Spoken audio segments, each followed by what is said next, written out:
Netflix sued in $50 million class action over the Mike Tyson-Jake Paul fight. This is Dr. David Schein, and welcome to Business Law 101. I grew up watching the fights at least one evening a week, sometimes two, with my dad when I was a little boy. I became fascinated with the structured boxing in the Olympics.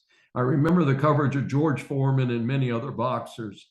However, when I came to realize that the whole purpose was to give the other boxer a concussion, I decided to stop watching boxing and any related things like full contact boxing. I do recall the history of someone who became the anti-hero of boxing, Mike Tyson, as his star faded. He lost his last fight in 2005 after a strong record, in fairness, up to that point. He's now 58. In a bizarre commentary on modern times, a YouTuber named Jake Paul turned to heavyweight boxing and is less than half Tyson's age.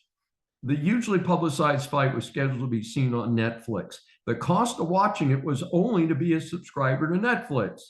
The double bill included a women's match.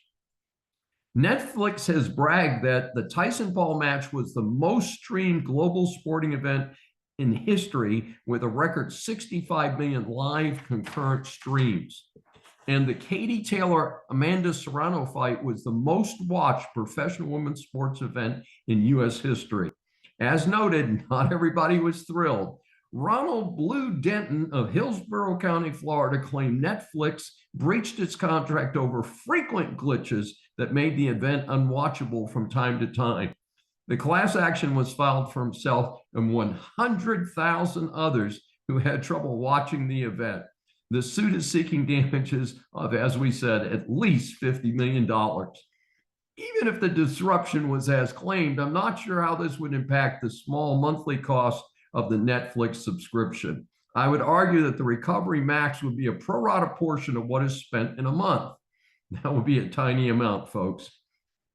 I believe the better lawsuit would be based on what I heard is that it was a really boring match and probably never should have been scheduled at all.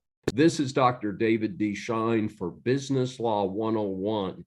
If you've enjoyed this episode, please subscribe on your favorite platform.